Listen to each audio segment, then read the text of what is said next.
AI is incredible. It can teach you how to fry an egg and even write a poem, pirate style. Yarr! But it knows nothing about your work. Slackbot is different. It doesn't just know the facts. It knows your schedule. It can turn a brainstorm into a brief. And it doesn't need to be taught. Because Slackbot isn't just another AI. It's AI that knows your work as well as you do. Visit slack.com/meet Slackbot to learn more. It's the final chapter of the college football playoff. It comes down to this. Miami's unmatched grit and tenacity through the postseason has led them home. The national title now within reach. They are confident. They are battle-tested. Undefeated Indiana, led by Chris Signetti and Heisman winner Fernando Mendoza, have the chance to take home their first title and claim college football immortality. The most remarkable turnaround in the history of college football. The College Football Playoff National Championship presented by AT&T. Monday at 7:30 p.m. Eastern on ESPN and the ESPN app. I had that dream again. My small business needs to hire, but I don't use LinkedIn, and I hire an energy vampire. But also, they're a literal vampire. And suddenly my team is spending all their time sharpening wooden stakes and buying bulk silver and rehearsing ancient chants, and then I wake up. Don't let hiring nightmares ruin your dreams. LinkedIn Jobs' new AI assistant takes insights from over 1 billion professionals to create a short list of the best fits for you. Post your job for free at linkedin.com/quality. Start hiring today with LinkedIn.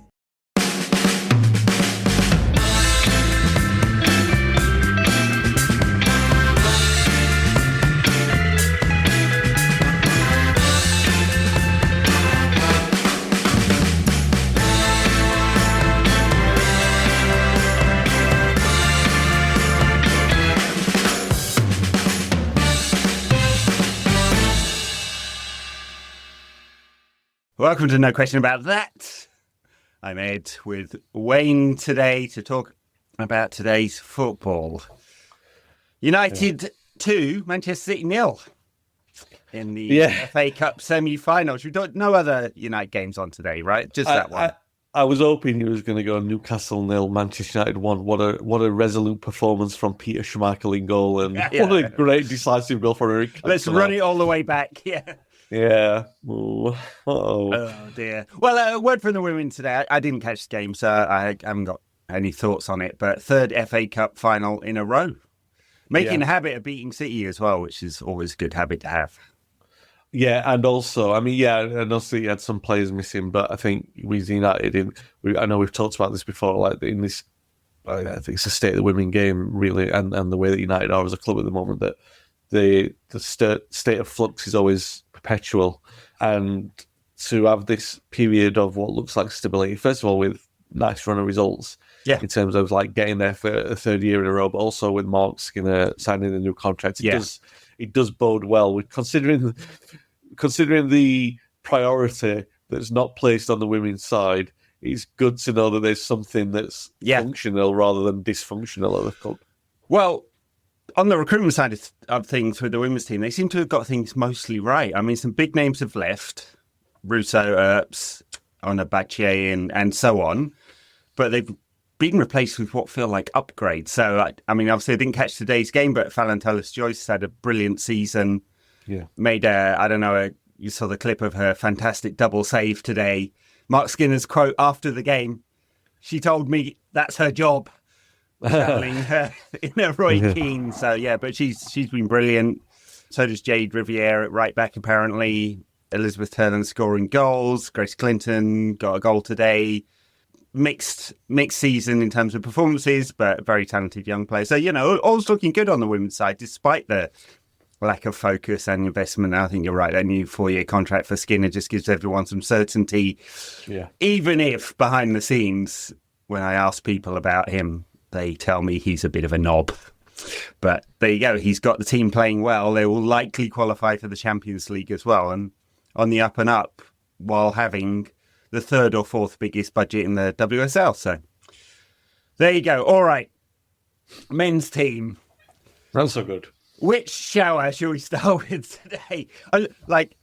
It kind of expected defeat. Let's put it in context. We don't need to freak out. Less than 72 hours after Lyon last week, and we got Lyon coming up on Thursday. Those are, in the context of the season, way, way, way bigger games. 5 changes today. I was kind of expecting to lose, given that Newcastle are chasing the Champions League and they really, really need it. and all of that. But 4 goals, every single one of them included 1 or more defensive errors. Yeah. Can't account for that, can you?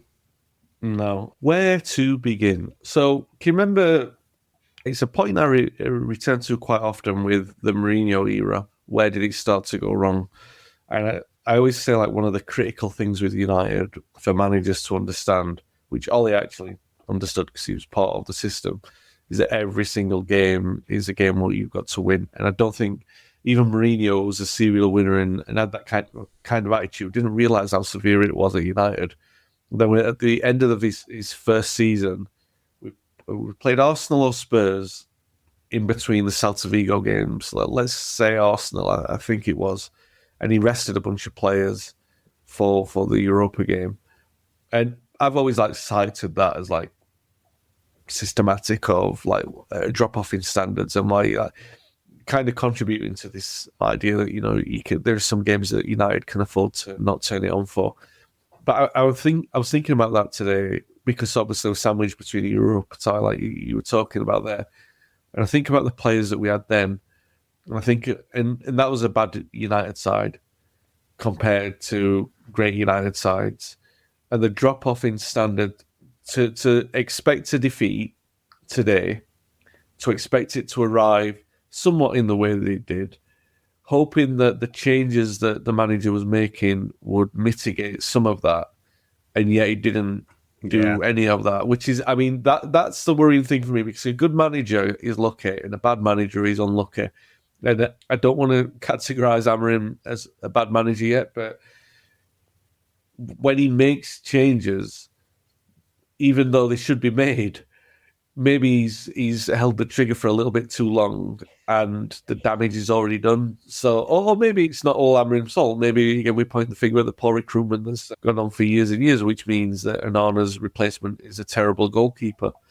And it contributes to what we saw today, which obviously he was at fault for the last one, but not. He was already sort of flapping in the first half. He wasn't, I don't have him at error for the other 3, but he didn't. He wasn't instilling certainty. So my point is that he made changes that were necessary, but then maybe he waited too long to make some of those, and the system doesn't help.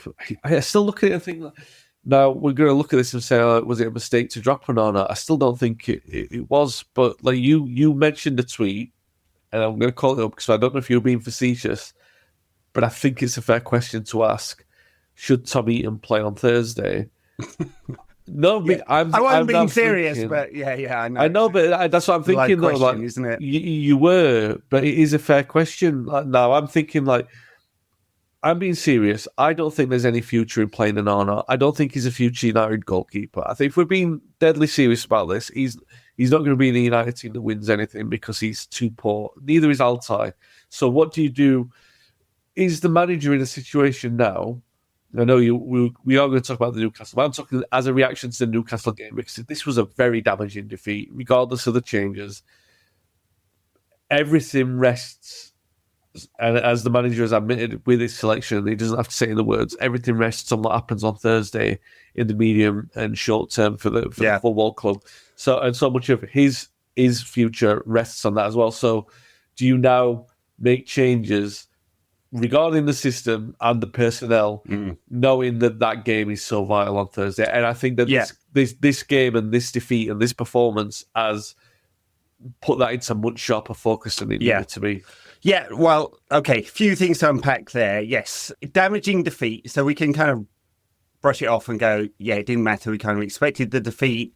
I was hoping there'd be more competitiveness in this. I mean, I do think it's individual mistakes and very basic ones, and we can go through each of them, that have contributed to the 4 goals. I mean, Newcastle were the better side today anyway, outside of those stupid mistakes, but it should have been more competitive, and then really could have brushed it off more easily. So there's that. And we should get to all the mistakes that were made. On the keeper situation, Onana will be back in goal on Thursday. I was being cheeky. There's no doubt about that. He will 100% be back. There's been enough opportunities for Amorim to change the goalkeeper out. I suspect he just doesn't think he's good enough. One of the reasons, it's not just because of today, is that he's just not that good with his feet. I think Laurie Whitwell mentioned that on Twitter. That's the kind of thinking internally. And Onana We know he's good with his feet. He's just not much good with his hands, which for a keeper is kind of important. You know what is also important, Wayne?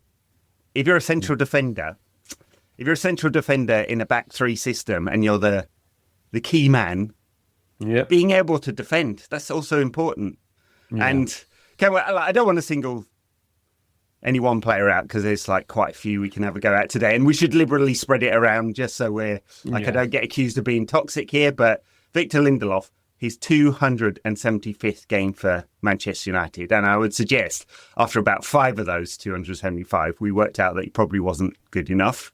And off air, just before we came on, you said every time the transfer window comes around, he conveniently gets injured. Well, he's out of contract this summer, so there's nothing he can do unless he's got filth on Sir Jim. He's not getting a new contract and he'll be gone. But this was, I would suggest, one of his worst ever performances from United, and quite predictable. You look at the lineup and you look at Isaac, who's like legit one of the finest strikers in Europe and having a great season. And we saw that today. Yeah, very high quality player against a very, very mediocre central defender who just didn't look like he could be bothered. Let Isaac go for the first one, just completely ignored him. Was it a third goal? He let 2 balls roll across the 6-yard. 2, not 1. 2. It went back one way and then went back the other, and he just ignored them both. And like, he is not the reason United are so bad, but he's one of, let's call it, 40 really poor transfers United made over the last 10 years that's got us into this situation, right? Yeah, but sorry, just on the Lindelof point. Yeah, I think you could have put any collection of our defenders in, and I wouldn't have been surprised to have seen that. Do you know what I mean? Like, well, I've made the point before that United don't have safety in numbers. So I'm with you completely that there were a lot of individual mistakes today, and they contributed to that.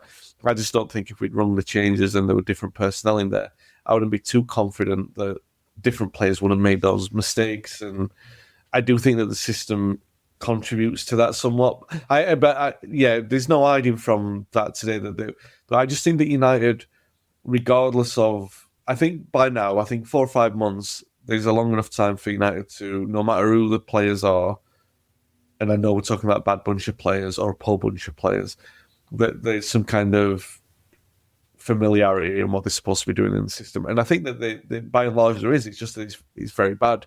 I think but we've been seeing more. We've been seeing more. I mean, you know, there was the Bruno Josh Zirkzee play where there's like echoes of 99 in the Camp Nou. Yeah. Josh should have finished it low like Andy Cole did that time. Went high. Unfortunately, that as much improvement as he's made, and he really has progressed a lot. If you think about his narrative arc between getting booed off, getting subbed on half an hour in the game against Newcastle at Old Trafford to today, he's had a big redemption arc there. Josh Zirkzee, I still have my doubts about whether he'll really make it in the Premier League because of his lack of pace, but that could have been a brilliant goal. So there are bits, and we saw against Lyon some of the attacking play just kind of coming together.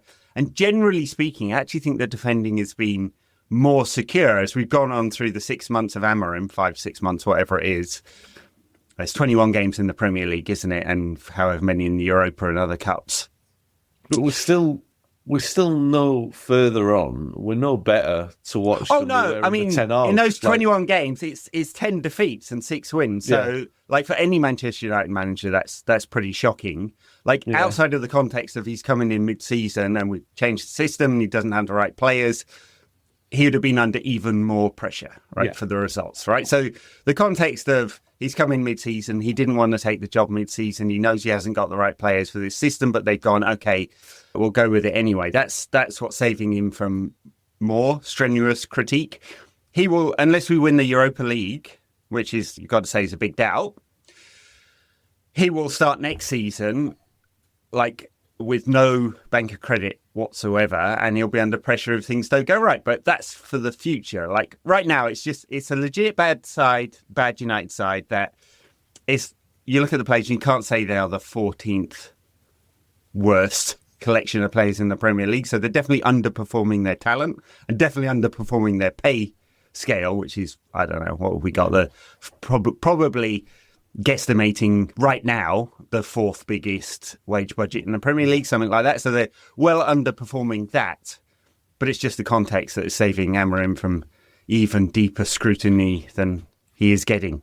Can I just a point on Amorim, because like as I've on this podcast before with Ole and with Ten Hag, I'm never one to go in on the manager too early, but I am going to give him his valid criticism here, and one of them pertains to Casemiro, but it's a wider point I'm making on this, because I'm not going to say that Casemiro is an overperforming player or anything like that, but I believe that there's elements of the team selection that you can understand with a manager. It goes back to what I was saying about making you look. So he bought into the narrative that Casemiro was finished. This kind of perpetuated by Carragher saying the football's left him nonsense, which I think is a dangerous thing to do. So, and he's come out and said in recent weeks, like, we were surprised by Casemiro's qualities and we had to find time to learn about that. And we're talking about one of the most established players in world football. He's on a steep decline, don't get me wrong, but nothing about what he's done should have surprised you, because first of all, you've got his record before United. United are the biggest, one of the, still the highest three profile clubs in the world. So everything that's been there, everything, decline and all, is there to see. But if you're not aware of that coming in, that's a big concern anyway. You needed months to work out what Casemiro does. Well, obviously he's going to struggle in the two-man midfield, as a lot of those players do, because they were players who, I'm not saying they thrive in a three-man midfield, but they function better as a three-man midfield. You can settle that with almost all of those midfielders.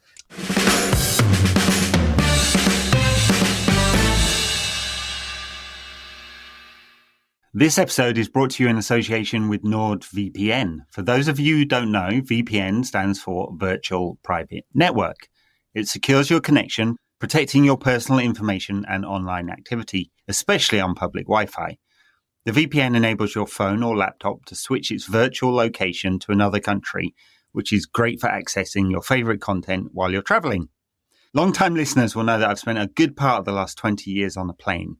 I've recorded this podcast in places from Tokyo to Old Trafford, New York to the Northern Quarter, and a VPN has been absolutely essential to watching the game while I'm abroad. True story. I once racked up a £1,500 phone bill watching a United game while I was in Shanghai.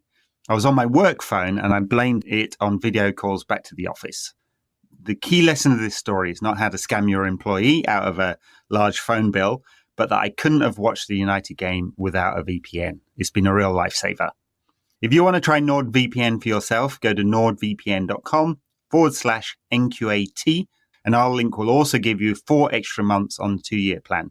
It's the best discount available and equivalent to the price of coffee per month. There's no risk with Nord's 30-day money-back guarantee, and the link is also in the podcast show notes if you need it.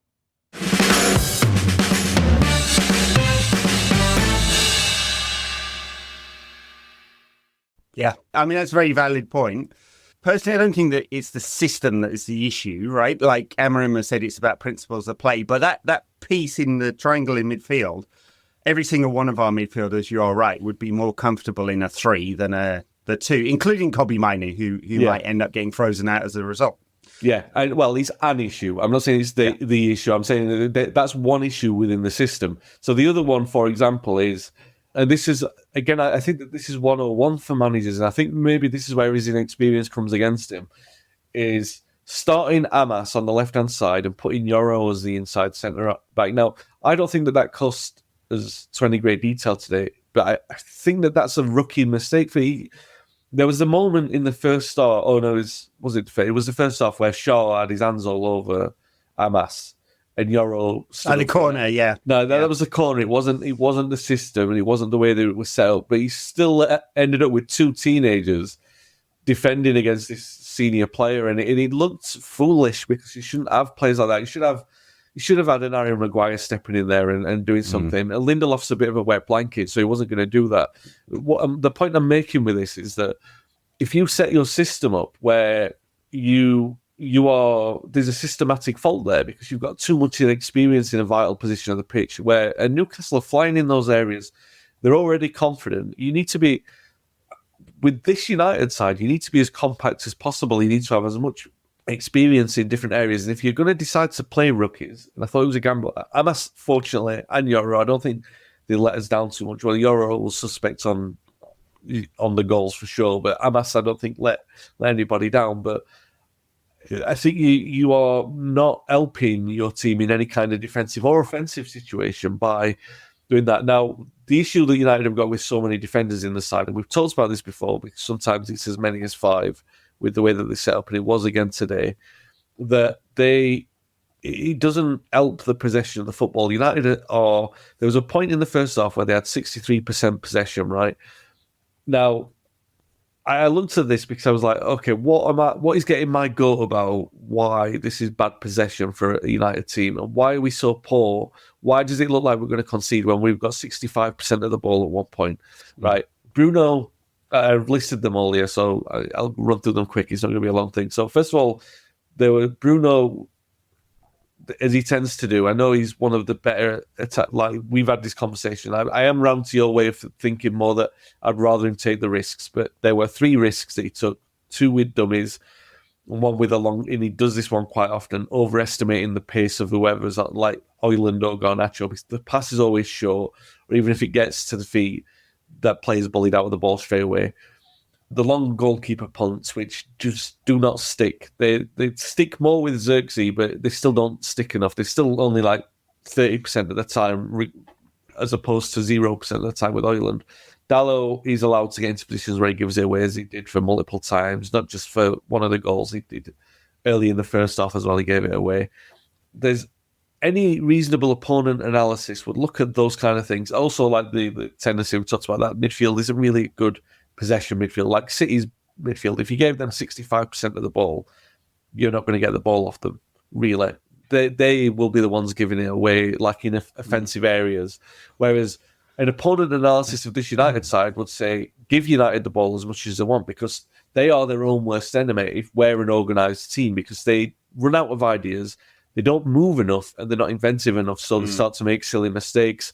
You can see that through any combination of players that United play, regardless of whether or not it's Lindelof or whatever. They play a formation at the moment which maximises the weaknesses, and doesn't maximise the abilities that we've got. I know, but I kind of feel it's a redundant conversation in a sense, because of Amram is just building with this system, right? So the question really is, can you evolve United's squad to get in the players that would be more comfortable? You're absolutely right. United cannot play out of the defensive third into the midfield third, and they don't have the players unless Bruno is playing in a deeper area to progress out of the deeper third into the attacking third. And then if Bruno is in a deeper area, they can't create chances in the attacking third because Bruno's not there, right? So he always has to be 2 players in one. Yep. And they were exacerbated by the changes today. So, if Harry Maguire or Martinez aren't in the side, United can't pass out of defence. I mean, I think Yoro's improved in his ball carrying over the time he's been here. He's got more confident, but he's a average passer. He's certainly not bad. The rest of them are pretty terrible. So United had a real problem with that ball progression piece today. And then in central midfield, Manuel Ugarte will rank at the top of all the stats for tackles, interceptions, ground covered, defensive actions. Like on the defensive side of things, he's in the top 5%. Or top 5th percentile, top 5 percentiles, right? So for all of those things, ball progression is right down the bottom, right? So that is the problem with United. United do not have a ball carrier, ball progressor in central midfield who's got the whole package. So if you have Bruno in there, he can do it, but he takes a lot of risks. You have Eriksen in there, he doesn't have the legs. If you have Casemiro in there, he doesn't have the legs and loses the ball a lot, 25% of the time. Like if you have Kobbie Mainoo in there, he's brilliant in possession in those small spaces, but isn't perhaps the most physical. It would be more comfortable in a 3. So there's a lot of compromises that have to happen. Just a couple of data points, which is easy. United rank mid-table for progressive actions completed, right? So we are mediocre when it comes to completing build-ups. We are second worst, only to Crystal Palace, for ball progression not completed in the danger zone. That is giving the ball away in our defensive third or the opposition's attacking third. And then you look at Newcastle today, who are one of the best pressing sides in the country. Like Eddie Howe, little shit of a manager, get well soon, Eddie. But he has got them like doing that pressing thing brilliantly. They're incredibly aggressive and they're very quick to drop back into a mid block if it fails, which often it didn't, and they're the most physical team in the country in that central three. So you got a problem with United cannot build up out of the back. Newcastle, brilliant and pressing. They're going to create a lot of errors. They managed to do that today. They benefited from a few of those. So, that's a long way of saying with a few data points. I mean, you are right. We've got a system here that maximizes our weaknesses and highlights them and reduces our strengths. But he's fitting a lot of square pegs in round holes right at the moment. And it's going to be a big, big job to evolve that over the summer to be something that's not the 14th worst side in the Premier League next season. So my point on that is, I'm now at the point, having seen enough of him, knowing that we so much rides on the Europa League, and don't worry, listeners, we will get to the specifics of the game because I know people want to talk about those. It's no question about that. We like at least 25, 30 minutes of context before we talk about the actual football. But who wants to run over those mistakes? That's not okay. So, yeah, my issue with, it's a big issue really, is that so much rides on qualifying for the Champions League. So let's say that we don't, because it's reasonable to think that we won't have the turnover of finances to be able to do that. Now, that means that realistically, that system isn't going to be functional within 12 months if we're being generous, because it's going to still need too many players coming in. And let's say, for the benefit of optimism, that he brings in 3 players and they all hit the ground running and they're all fit all season. There's still going to be too many flows within the rest of it. That for sure. He might take United forward. He might do, because we've still got no guarantee that it'll work. Anyway, the other thing that concerns me, though, is that, let's say we don't win the Europa League and we don't bring in the finances, and then we're stuck where we were at the end of the summer window, which is manoeuvring, and in the winter window as well, trying to manoeuvre what we've got to raise the finances, which means sacrificing some of the better players that we've got, like Emenu or Garnacho, regardless of people's opinions on split on their potential. We're still taking a massive risk, because what you're doing is saying, all right, we'll let that player go in order to justify the faith in this system. Now, that means, with no guarantee of this system working, you are taking a double risk, really. First of all, in the investment in a different kind of system, and the risk of letting those players go, because then you'd be left with a manager who come in and wants to play a regular system, and fewer players to do it, and less room to operate. I just think that my concern is the big... I feel like we've invested a lot already, time and faith, and there's a big bank of faith to be had there. And I look at it and I want to have faith and then be optimistic about it. I just think it's a massive, massive risk when we're not seeing any evidence of. I don't see it as progress yet, because I still feel like the best thing that I can say is we were unstable under Ten Hag and boring to watch at the end, right? And we were unstable and unfamiliar with the system and boring to watch at the start of Amorim. We're a bit more stable now, but we're still boring, and it doesn't. So at best, we're worse Ten Hag at the moment. Yeah. We're strapped in, Wayne. I mean, there's no idea that we're gonna remove him and go to something else in the summer. That's not going to happen, right? The management made a decision to go with this, knowing that we did not have the profile of squad to fit with this manager's very specific system, and we're strapped in. We're riding this train all the way, right? And it is going to make the summer is going to be really big, and that's not on Amorim. It's going to be on the management to do the deals that make this happen. The one thing I'd say, if we don't qualify for the Europa League, there's just two things you could think about. Like, you can think about working with a much smaller squad next year, right? They're going to let a lot of players go. We know that.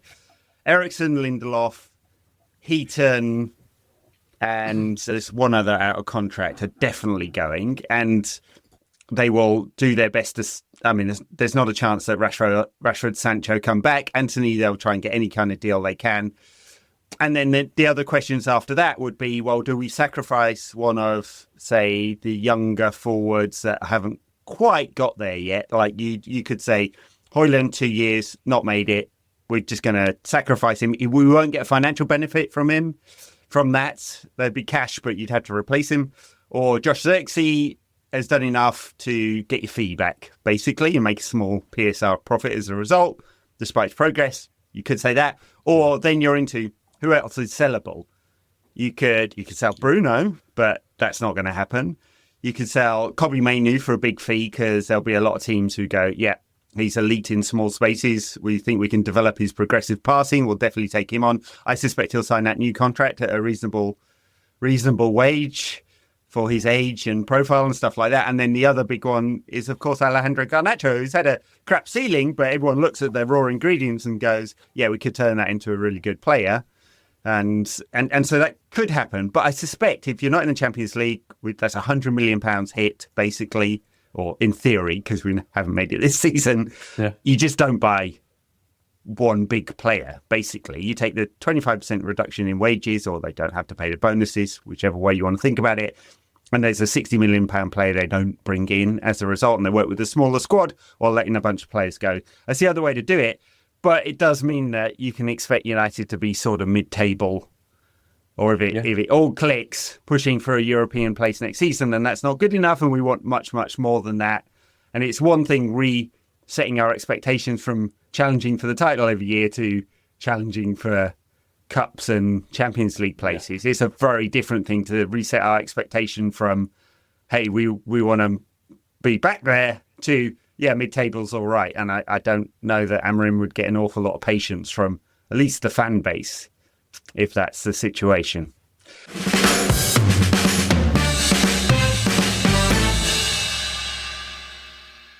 The world moves fast. Your workday, even faster. Pitching products, drafting reports, analyzing data. Microsoft 365 Copilot is your AI assistant for work.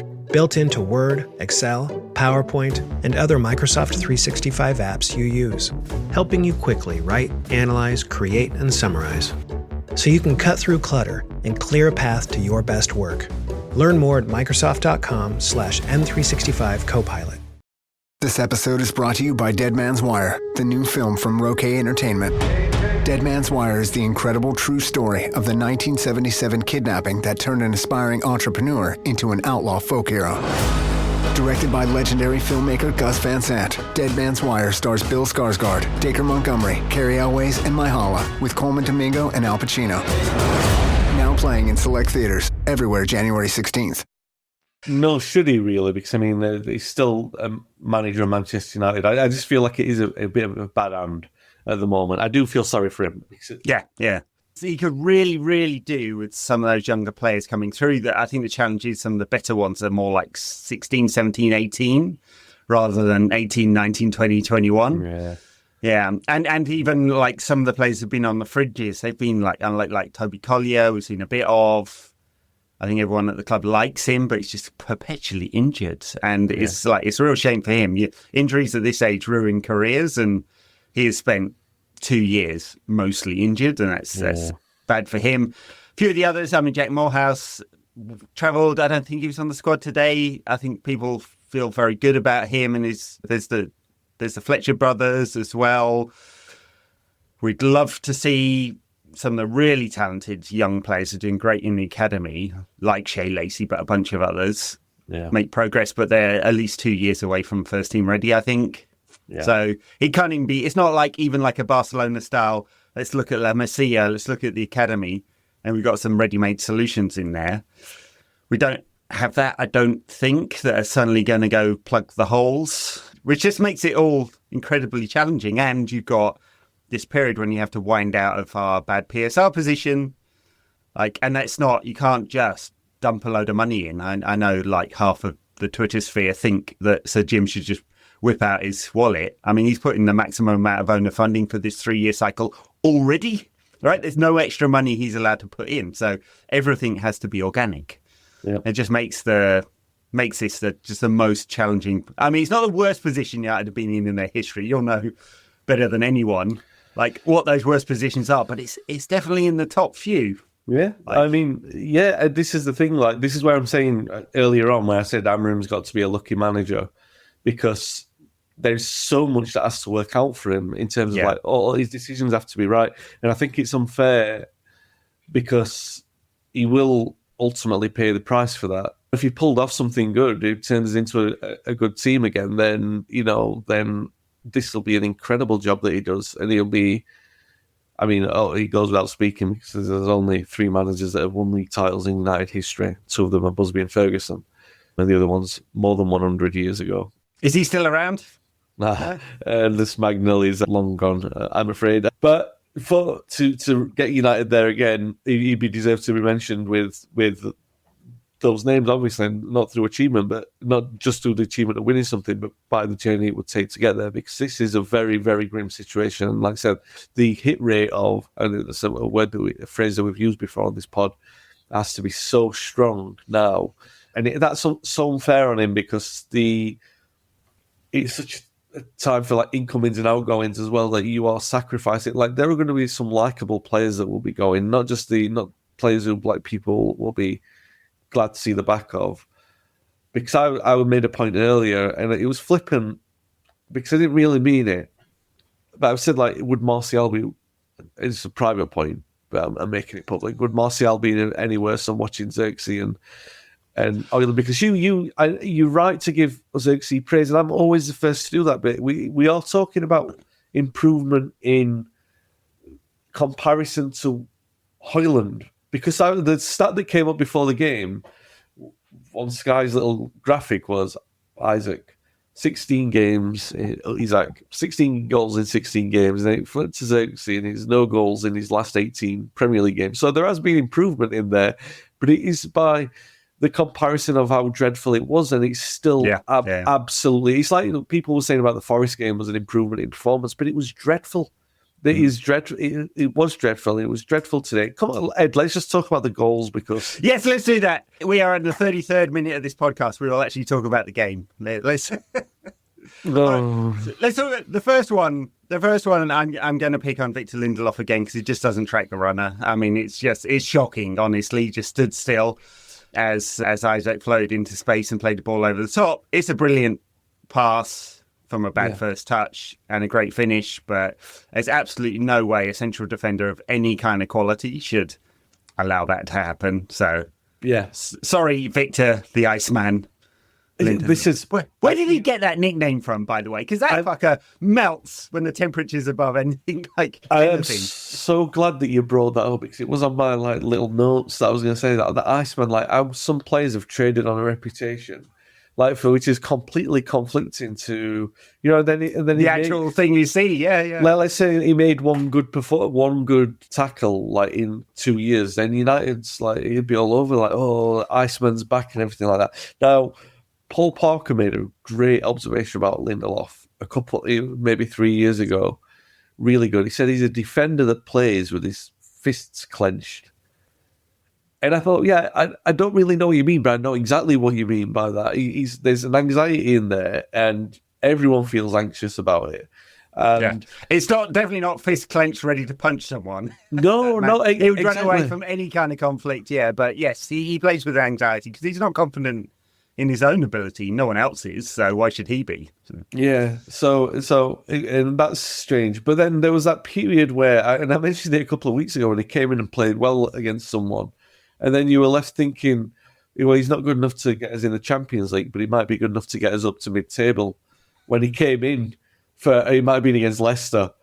I mean, everything is in the arena of how poor this Premier League season has been and how poor some of the teams are in it. And we've seen it again today, and we saw it this weekend. And it's almost comical to see if it didn't hurt so much, because the defeats still hurt. And I said, this is a romantic of the club. I love the club so much that I still get hurt by the defeats like I was when I was 15, even though I'm so used to them now and the nature of them. And we could talk about whether it's a new low or whatever, or how many we're going to see of them. But there's so many common things, and one of the themes in there is Victor Lindelof's defending, like you said. 275 games, Ed. It's really bad. It's really bad. He wasn't the only poor performer today by any means. Before the bottom half of the internet gets on at me for that, but he was shocking, right? I think he's involved in 3 of those goals. The second goal, Harvey Barnes' second goal, was that the one where it went twice across the box, or was it the run through the centre? Either way, they're both all right. I forget which order of things they were. It was the Livramento just walked past Dallo and then put it into the box. Walked past Dallo, yeah. Plays it across, Lindelof staring at it, and it comes back and Harvey Barnes scores. The third goal is where Harvey Barnes just runs in a straight line, and everyone just kind of, it's like the parting, it's Passover, you know? It's the parting of the fucking seas here, and like all the United players got out of the way and were like, here you go, mate, score. Well, and he did. This is one that I would say is systemic, but I do think that we've done this problem under Ten Hag as well. So I think it's one of those where, you know, where you put the seeds into a defender and so used to playing a certain way, and they can't get out of that way of playing. They'll turn him back all the time, turning back. Your option is the backwards option. Instead of being braver and hitting it forward, your propensity to increase danger is something like 5 million %. I can even tell you that your ability to concede a goal increases by a monumental percentage if you are in a difficult position and you play it backwards. Just belt the bloody thing forward. I mean, there's Sam Allardyce went in doubt in that, but what we did, Mazraoui, he turned back and he started moving. Now, multiple times that happened today where a United player turned back, and it happens, it's a feature of the system or a feature of the squad where they turn backwards, they run into a blind alley backwards, which already the alarm bells are ringing. Now, when he let go of the ball, Eriksen and Lindelof were still in a position to challenge. Who scored the third? Was it Barnes? Harry Barnes, yeah. So they were still in a position to challenge Barnes, but obviously they did not. They declined the opportunity to do that. They were close enough to do it, or just take the bloody player out, because that's what you do in that situation. You regroup. Well, for all the criticism that can be levelled at Harry Maguire and Matthias de Ligt, right, and they're not complete players by any means, they do box defend. They know how to defend. They're going to kick someone if they have to, or clear it, make the headers, do the basics. Lenny Yoro, we're still going to work out whether he can do that. He looks like he's going to be a high quality player, but I think he's still quite raw. Mazraoui, nice touch player, not a box defender by any means. You know, he's good in all rounds. Victor Lindelof, there's just nothing to him at all. I'm sorry, I've mentioned him like 75 times on this one, but I cannot believe he spent 8 seasons at United. It's just incredible. Yeah. I mean, for today's game, we could have done with de Ligt and Maguire, and I think we'd have seen something different because it would have been a bit more back to basics. It's not going to be the priority in the summer, buying new central defenders, I think. I mean, Lindelof will go, so will Johnny Evans, and that's as much about saving money as it is about moving forward in terms of the squad. But I don't think they'll replace him if Luke Shaw can stay fit, because there'll be other areas that'll be a priority. We'll see. Maybe there's a cheap deal they can do somewhere. But yeah, no one covered themselves in glory today. And then the fourth goal, Jesus fuck. Just as we're like, Altay hasn't made any terrible mistakes today. Maybe he's done enough to keep his place. That's just a little clip over the top. He's trying to play it into Rasmus Højlund. Dangerous ball anyway, because you know it doesn't stick to Rasmus Højlund. He's just trying to play a simple clip. Much safer to go wide. But this is coming back to this thing about him not being that good with his feet. Just terrible, terrible pass. Yeah, and I don't understand what United's midfielder was doing at that point, because they had so many players. They all pushed up. They were all ready to pounce on the mistake, and we weren't reactive to that. And I'm like, well, they've done it multiple times.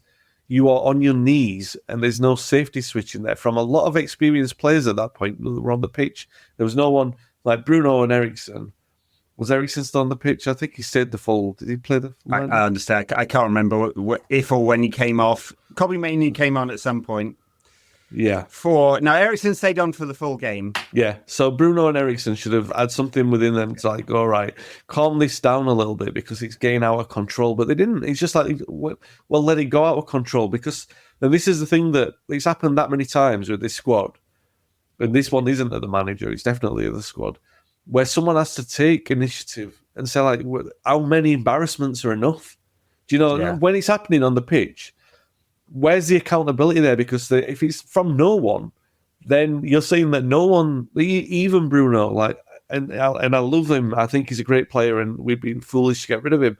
But you have to have an accountability there where someone goes like, no, the embarrassment of losing 3-1 in this game is enough, right? We're not going to pull it back. This is why I think, when it comes to Thursday, I think that's why I'd rather the gamble with things like Heaton in goal. And I know you said it being facetious, but I'm being deadly serious. Like, when we go back to, say, in Aiden Heaven, I know he's not fit and he's not ready, but I hope that when he is, he's straight back in.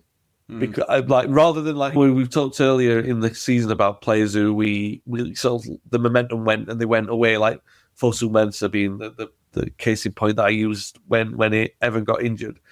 I hope that player comes straight back in, because the players that we've seen enough of are the players that will put Amarim's job at risk quicker than it needs to be. Yeah. That's the point I really want to make with that, because for that to be not the case, he needs to make the drastic changes. Absolutely. Accountability. We've said it more than once, haven't we, over the years, Wayne, that this is a club that has not been accountable for its mistakes. No one's paid. Apparently, Omar Barada has this philosophy: if you've had 2 years and you've not made it, that's enough. And sometimes you can be overly reactive with players. What happened to Josh Zirkzee at Old Trafford earlier this season? A bit too quick to react there, given his progress. At least we can make a commentary on whether we think he make it or not. But booing a player's bit harsh after 5 games or whatever. But yes, there's a lot of players at United that we've let us down over and over and over again over the years. Are not suddenly going to not let us down. Aiden Heaven was on the bench today. I'd be tempted to play him. I think Maguire would definitely come back in. Then there is the question of, who are the players who play around him? I suspect Lenny Yoro has not done anything too drastically bad today to get dropped. So it'll be Yoro on the right-hand side, Maguire in the middle for Lyon. We might as well talk about Lyon now. The left-sided one's an interesting one. Is it Mazraoui, who didn't have the best game today, kept falling over? Yeah. Wear some real studs. It's the northeast. It rains. The blades they wear today, they're about half an inch, a centimetre long or less, actually. And they're these blades, and as soon as it's a soft pitch, they all fall over. But they just rather do that in the same way that they're basically made of paper, these boots these days, and they're all breaking their metatarsals as a result. But there's a question over Mazraoui. Is he playing well enough at the moment? Is it him? Experienced player, big game that you want? Or the other option, of course, Luke Shaw had half an hour today, could play it on the left side, or Aiden Heaven, who was on the bench and must be fit enough. So I would go with Evan because it's fresher, right? But just a point on Zirkzee. By the way, two different points on Zirkzee. First of all, you talk about lightweight boots, lightweight shin pads, and I don't know what he wears, but he must be no bigger than a bloody iPod. It's terrible. They're tiny. But, yeah, they all wear these really tiny ones. They're about the size of a passport. Yeah, and they're super thin. Yeah, you might as well not bother. Might be smaller than that, actually, because they look really, really small. Mm-hmm. Oh, and I don't want to be too cruel to him, but he must be the first player who ever got a hamstring injury from breaking out into a jog.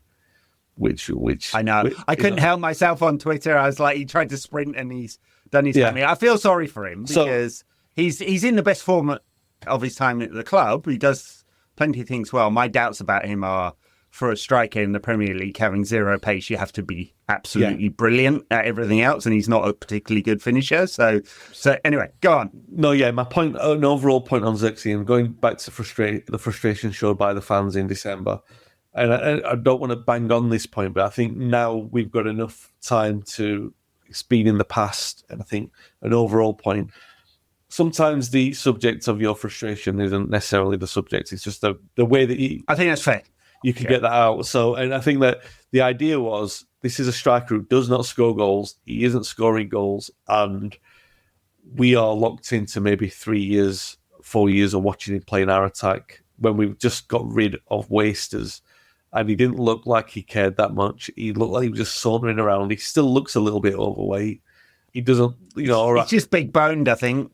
Well, maybe, I've got that problem. I'm sorry, Zirkzee, you're definitely more athletic than I am. I'm not lumbering you with that. But my point is that at that time, all these things were there and he wasn't performing. And so the frustration there is that he's the perfect vessel for that. Like, oh my God, we are getting hammered at home and this player is just sauntering around the pitch and we are locked in to watch it for 3, possibly 4 years. And it's either him or Højlund and neither of them are scoring. So there was a lot of that. And I feel like where, like you mentioned his redemption arc, like over the last 3 months, and I don't want to pick on him, but I feel like that's indicative of the whole team, where wherever we have seen whatever we classify as redemption or improvement, it's so pitiful. Yeah, we're just looking for some hope, Wayne. That's what it is. Like, so, like, I feel like with him, and we'll get on to more of the Lyon game, but with him, I would be deeply surprised and pleasantly shocked if he makes it as a top Premier League player. I don't think he will. I just don't think he has the raw ingredients. The redemption arc is from getting booed and looking like you're like, what the hell have United bought here, to him looking like a half-competent, competitive player who can score some important goals, like he did in Lyon on Thursday. It was a good header, good finish, got in the right position, all of that. You just don't see it very often. And then when he has the ball, there's just no pace there. It was incredible. That run where he got did his hammy. He's beaten 3 players there just through sheer will, I think, because it definitely wasn't him sprinting past them. They did bounce off him. He's got some strength and the ball does stick with him. Yeah. And he can make some nice touches. Those are the good bits. So the rest of it's not quite there. Yeah, so Zirkzee is a case study for the overall point that we're making it, because you mentioned Barada's 2-year schedule, right? So first of all, you got the 2 years. So 5 games isn't enough, or however many games it was at that point, but he was that sort of like vessel where United fans were getting that out. But then how many games is enough for what does he turn into? Does he turn into a cult hero? Because he's definitely not going to be an Andy Cole. He's not going to be a Dwight York. He's not going to be a Diego Forlan. Can he turn into a Diego Forlan? That kind of thing. We do not know yet. But then he's like, well, at what point do you take the hit on him? But United's ability to bring in a player, they don't have wiggle room for that. So, like, what do they do? Do they take the hit on him? Where, do they say after a year? It's a strange one. It is a strange one, but I think with him, and the reason why you have way more flexibility when you do deals like Josh Zirkzee one, he had a release clause in his contract. That's why we got him for 35 million or whatever it was, with 40 million euros, and Patrick Dorgy and stuff like that, is that you can then sell them on. And even if you don't sell them on for the same cash price, you're going to come out net even, basically. And so could United get 30 million for Josh Zirkzee to an Italian club this summer? Absolutely. And we'd actually come out ahead on PSR terms, right? You definitely could. I mean, he was the Young Player of the Year last year in Italy, got 10, 15 goals in a decent Bologna side and all of that, right? So it's much, much less risky than the comparison with Rasmus Højlund. You cannot sell him. Yeah. Because if you sell him, you take a massive PSR hit. You can say, okay, that's covered with the lack of his wages, but you need to bring another striker in. So that's not true, right? So it's really, really hard. So if United said, take the Brada test, 2 years, hasn't made it, we should move on, they have to accept they're going to make probably a 15 to 20 million pound PSR impairment charge, right? And that is another player they cannot bring in as a result. It's one of those, I was kind of interested in doing the finance pod all along. That's why I started that finance pod with Jamie, so we could get really nerdy on the details like this, because it really does matter. And it's not widely understood how it impacts a club's strategic thinking. But it's why this summer, I think we may see, if we're in the Champions League, we'll see a big deal for a striker. They'll spend 50, 60, 70 million on a forward, and that will be paid for by outgoings, hopefully. Touch wood. And then a few smaller deals. If we don't make the Champions League, that's a real problem for doing that big deal. And it'll be a younger forward that comes in, a Liam Delap style deal. 30 million, you can take a risk on him. It's just in the context of then having 2 other forwards who can't score. Oh, that's squeaky bum time that one is, isn't it? Anyway, we should get back to Lyon on Thursday, because this is literally our biggest game of the season. Yes, it is. Yes. What do you reckon the team is? Who's he going to go for? What would your 11 be? Okay, let's try and rationalise it out here. What's he going to go with? No, I don't. projecting that I want bold change. I don't think we're going to get it. I think it's going to be more of the same. I think it'll be back to something that looks similar to the City Lyon games. Yeah, he'll have to bring an Onana back now. I don't think he'll go Eaton, even though I would. I genuinely would go with Tom Eaton, but I think he will bring back an Onana. There's more chance of an asteroid hitting the Earth and taking... I mean, to be honest, Liverpool are about to get the 21st title, so I'm looking at the stars going, yeah, why not? Is that the worst situation that could happen? Yeah, 20th will be back in. 20th title, not 21st. Let's not do them too much. Sorry. Yeah, unfortunately, but I do think that then... So, great quote from... Because everyone's referencing the Jim Leighton and Les Sealey debate, which is very timely. Yeah, well, Fergie got it right. He did, but his quote was, Les Sealey wasn't a better goalkeeper than Jim Leighton, but he thought he was. Yeah. Now, there's something to be said for confidence, and I like that, but I think Sealey never had what Onana has, which is a misplaced confidence an overconfidence in things that he can't do. I think Sealey had confidence in himself, but he knew what he was. Onana doesn't know that he's not as good as he thinks he is. He takes risks that he shouldn't take, and I think that if you bring him back in, I do think that there's the capability for that to go wrong. So that's why, where it sounds like I'm being a bit impulsive and irrational, I do think that as the way that this is played into a narrative has the potential to really hurt United if he makes the wrong decision. So you've got to be very careful with that. But I do think Onana will come back in. The Dalot will probably play, but what price? I mean, Lindelof will pay the price for a poor performance. Of course he will. But Dalot was dreadful again.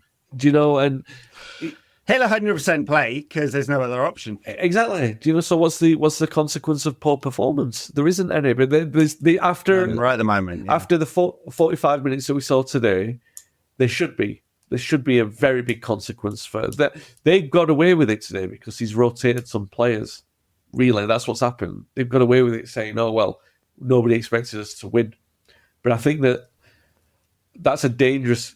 Those players those players are in that routine already. Don't get me wrong, but I think it's a very dangerous game because I think you can't go into a game as big as this with an attitude like that. Which is why you're 100%. Yeah, you're totally correct about that, and it's also the appendix to that particular thought is this idea that you can turn it on for certain games. Like, are we going to spend the rest of the season getting wasted in the Premier League because on the Thursday night we're going to try and turn it on in the Europa? I don't think football works like that. It's just we've had a very few occasions over the years where a United manager has decided to do that, just give up on the league. We had Mourinho in 2017, basically gave up on qualifying for the Champions League in the league to win Europa. It worked out for him that year.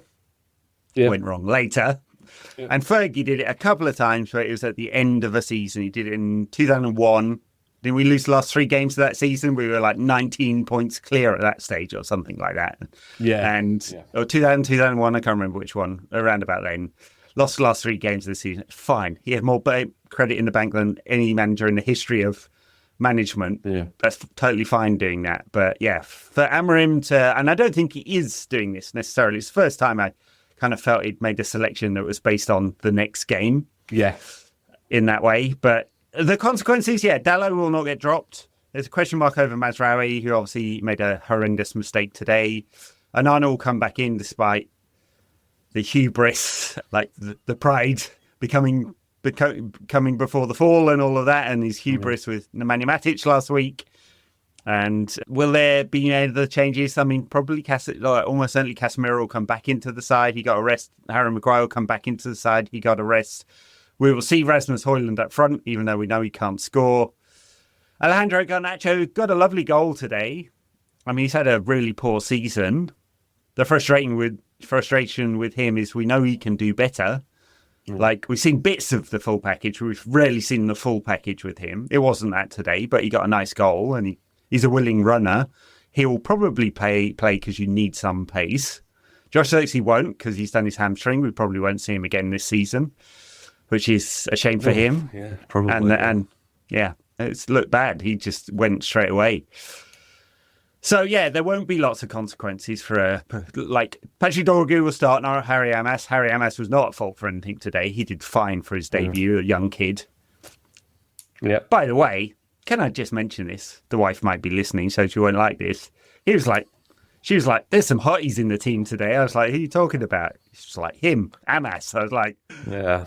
Harry's going to be a good player. He's going to have a fine career if it's not derailed by injuries. And he's had a few, but it's not been horrendous. He will have a good career. Whether it's at United or not, we'll see.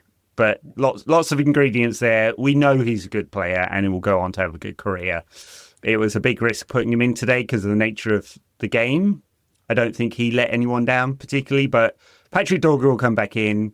It's likely going to be Casemiro, Ugarte, Dorgu, Dalot across that midfield. Maguire, Yoro, Onana. The other one is probably Mazraoui, I'd say, but he didn't have a great game today. We'll see about that one. And then up front is going to be Bruno, Garnacho, and I guess Højlund. Do you know what is there enough in there to score goals? I would try this. I would try Bruno and Menu as the 10s and have Garnacho as a false 9 in the middle.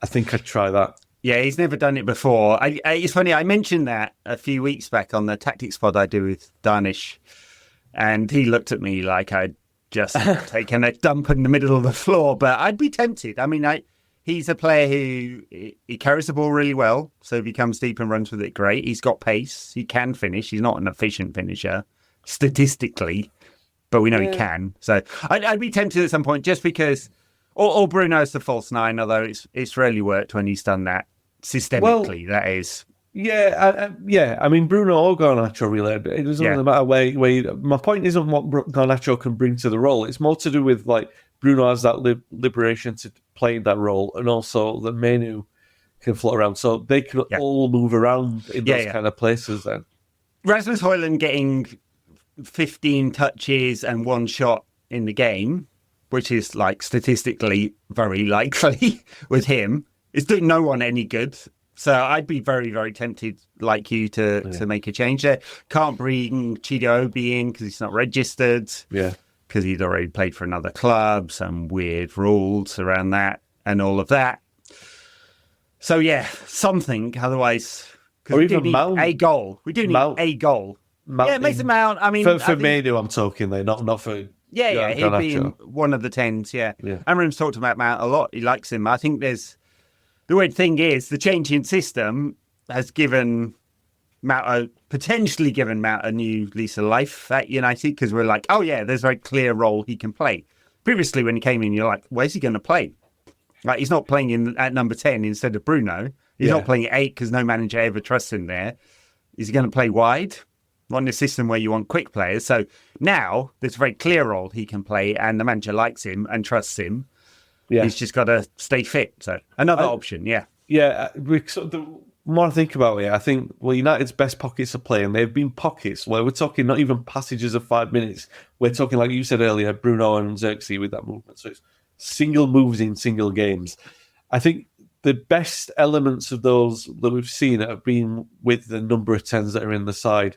And I think if you lose a centre forward like we have done, then I don't think there's any harm in just flooding the team with the 10s, because I'm not saying we've got any specific goal threat, but you might have more dynamic movement around. Yeah. So if you you've got 3 or 4 10s in the side, like let's say Ugarte or let's say Casemiro and Ugarte will play in there. But like say if you played, let's say Casemiro and Menu or Ugarte and Menu, and then put Mount and Fernandes and said, all right, when one makes a run, the other one drops back. So Menu and Fernandes can kind of interchange with that. And then you've got Garnacho there. You've got 4 players who are moving around. It might not amount to very much, but it might amount for something. And it might. The thing is, it's very different to what we've tried so far. It fits within the system. And if you've got, for example, an Evan coming in there who's more liberated with the ball, he's less struggling with or hamstrung with the kind of issues that the other players are. That if you have a few of those players in there that are free of that kind of burden, then you might have a more liberated performance. Like Dogu seems unaffected by it. So if you've got Dogu, Evan, all these players moving around. I think that... No, I don't know. Just a thought. All right, well, biggest game of the season. This is not a particularly good Lyon side. I know they came back at us the other day. We should have managed that game much better than that, but this is a particularly bad United side, quite an average Lyon side. We should, even though we've got all our problems, dispatch this lot, sounding very Onana-like there. But, there's not much in that Lyon side, honestly. It's just, we're not in a particularly good position. But, you look at this competition, and there's no one in this competition that Eintracht Frankfurt are not having a good season. Spurs having a terrible season. Lazio just lost 2-0 at Bodo Glimt. We'll see where that one goes. They've been probably the best team in this tournament so far, Lazio. But again, they're not going to win Serie A. They're not the best team in Italy. On our side of the draw, Rangers and Athletic, you look at Athletic Bilbao and go, okay, we've had a few tough games over there down the years. Not at Rangers. At Athletic Bilbao, which I'm going to assume they'll win that home leg. Yeah. This tournament is open, right? It's this year full of not particularly good teams. Like some years you get a very good team in there. This year that is not true. And it's open. Well, we'll probably have all right. You'll have Matic on the pod in a couple of weeks. Yeah, Nemanja, if you want to come on at any point, you're welcome to. You want to take me to task for saying your team's rubbish, I will happily have a chat with you. All right, Wayne. Thank you very much, sir. Thank you. Everybody, I know you've sat through an hour us moaning, but you can catch this on YouTube if you're listening to it, or everywhere you get podcasts if you're watching it. You can catch the Lost Tapes, which is the series Wayne and I have been doing initially with the late Patrick Barkley, now with an old friend doing the voiceover for the second half of this season, and a cracker this week with an hour of Roy Keane going off on. I love, by the way, in this particular episode, the change in his accent over the years from that thick Cork accent to start with to not so much 15 years later. But yeah. Very good. All right. Bye now.